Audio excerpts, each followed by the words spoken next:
नमस्कार दोस्तों, जो भी इस वीडियो को देख रहा है उस सभी से मेरा हाथ जोड़ के निवेदन है। मैं एक हाथ में स्टैंड पकड़ा हूँ, दूसरे हाथ से बता रहा हूँ कि मैं इस वीडियो को जो भी देख रहा है उससे सभी से दिल से निवेदन है। दोस्त, मैं एक मिडिल क्लास फैमिली से हूँ और मुझे आप लोगों की बहुत ज़्यादा सपोर्ट की ज़रूरत है।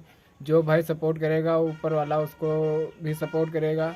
मेरी अगली वीडियो में आप सभी लोगों का स्वागत है। आप सब कैसे हैं? आशा करता हूँ आप सब अच्छे होंगे।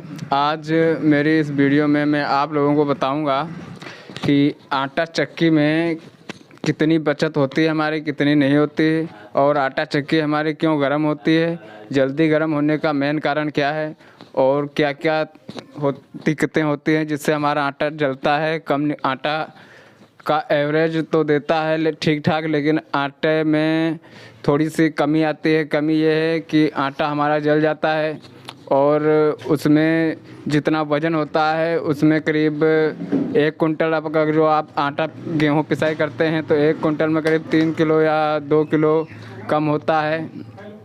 उसका एक कारण है, वो भी बताऊंगा मैं आप लोगों को। तो चलते हैं, बताता हूं मैं। सबसे पहले तो अगर जो आप हमारी वीडियो पे नए हैं तो नए चैनल को सब्सक्राइब कीजिए और लाइक कीजिए और घंटी का आइकन प्रेस कीजिए। घंटी का आइकन प्रेस करेंगे तो जिससे आटा चक्की के बारे में मैं न्यू वीडियो या न्यू अपडेट जो भी आएगा उसके बारे में आप लोगों को पता चल जाएगा। वीडियो को ज़्यादा लंबी ना करते हुए मैं वीडियो पे जाता हूँ। और एक कारण मैं बता रहा हूँ, जैसे कि आपके आटा चक्की में अगर जो पंखा सही नहीं है तो चक्की में आपके हवा नहीं जाती बढ़िया। पत्थर जो रगड़ने से गर्म होते हैं वो गर्मी उसी के अंदर बनी रहती है। तो पंखा बढ़िया लगाएं पहले तो। और दूसरा कारण ये है कि आटा चक्की जो ज़्यादा दाब लगा के अगर जो पिसाई करते हैं, ज़्यादा महीन, ज़्यादा ही बारीक बनाते हैं आटा, तो चक्की जल्दी गर्म होगी। तो इतना करिए कि आटा आप जब भी बनाएं तो आटे को देख लें कि वो अपने हिसाब से महीन करें कि ज़्यादा महीन ना हो, मीडियम ही हो। जितना महीन रखा जाता है, ज़्यादा बिल्कुल पाउडर बनाएंगे तो चक्की गर्म ही होगी। बिल्कुल पाउडर नहीं बनाना है, पहली बात तो। दूसरी और एक बात, जब हमारे आटा चक्की में पत्थर पतले हो जाते हैं या घिस जाते हैं, कम रह जाते हैं, वो सबसे बड़ी मेन बात है। वो मेन बात इसलिए है कि वो जल्दी गर्म होते हैं, और जल्दी गर्म होंगे जब तो पूरी चक्की जल्दी गर्म हो जाएगी।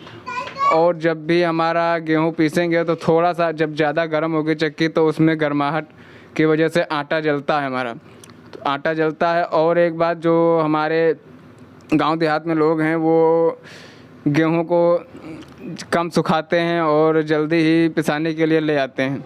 तो पहली तो कारण ये है कि आप देख लीजिए कि आटा गेहूं हमारा नरम है, सूखा है बढ़िया, वो तो कम नहीं पड़ेगा, वो थोड़ा सा ही कम पड़ेगा। जो गेहूं नरम रहता है, ज़्यादा सूखता नहीं है, उसमें ज़्यादा कमियां आती हैं। तो पहले जो मैंने बताया उस पर ध्यान दीजिए, और दूसरी बात जो बताई उस पर भी ध्यान दीजिए, तीसरी बात भी ध्यान दीजिए। हेलो दोस्तों, अब मैं आपको बताऊंगा आटा चक्की में कितना बचत है, कितना इनकम है, कितना नहीं है।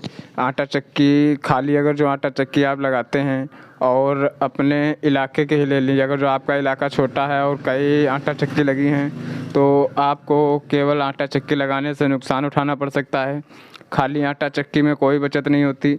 अगर जो आप दिन भर में 1 कुंटल या 2 कुंटल गेहूँ निकालते हैं तो उसमें ज़्यादा बचत नहीं होती। अगर जो आप सोलर से चलाते हैं तो आपकी बचत होती है।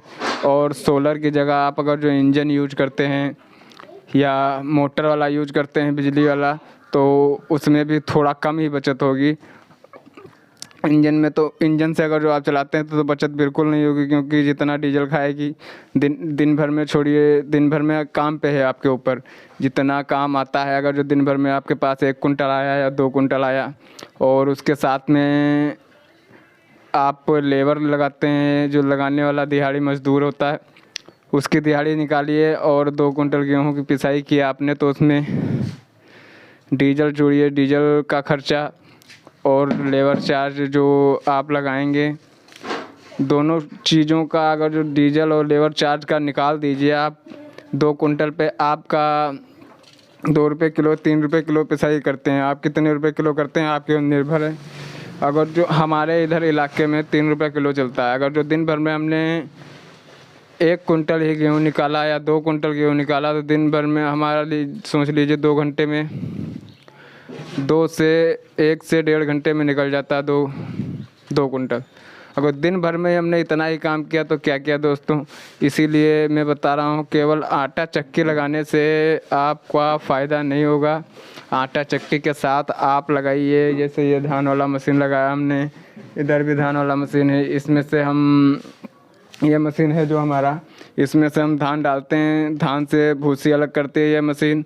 वो उधर पड़ोस वाली मशीन लगी है, उसमें से हमारा जो चावल होता है, चावल के ऊपर जो गंदगी पालिश होती है उसको सफ़ा करती है। और एक मशीन दिखा रहा हूँ आपको जो हमारे पीछे ही लगी है बिल्कुल जस्ट, वो मशीन है सरसों के तेल से, सरसों से उसका तेल निकालती है वो मशीन। इन 3-4-5 मशीनों से लगाई रखी है हम लोगों ने, लगाई है।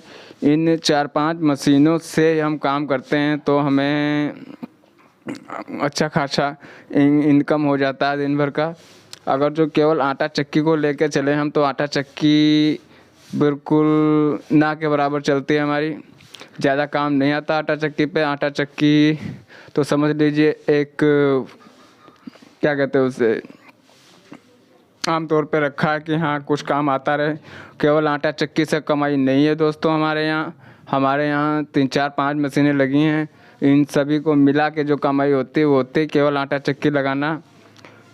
मेरे हिसाब से तो सही नहीं होगा। बाकी आप अपने हिसाब से अपनी मार्केट में देखिए, अपने गांव में देखिए, अपने शहर में देखिए कि कितना काम चलता है आपके पास। हमारे पास तो आटा चक्की का काम थोड़ा कम ही आता है, कभी 2 कुंटल, कभी 3 कुंटल, कभी 4 कुंटल। अब त्यौहार पे आ जाता है 5-6 कुंटल अगर जो देखा जाए तो।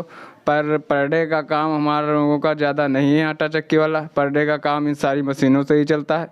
आटा चक्की में ज़्यादा बचत नहीं होती, थोड़ा आटा जल जाता है, थोड़ा सूख जाता है आटा चक्की में। तो चलिए ज़्यादा वीडियो को लंबी ना करते हुए वीडियो यहीं पे स्टॉप करते हैं। जय हिंद, जय भारत।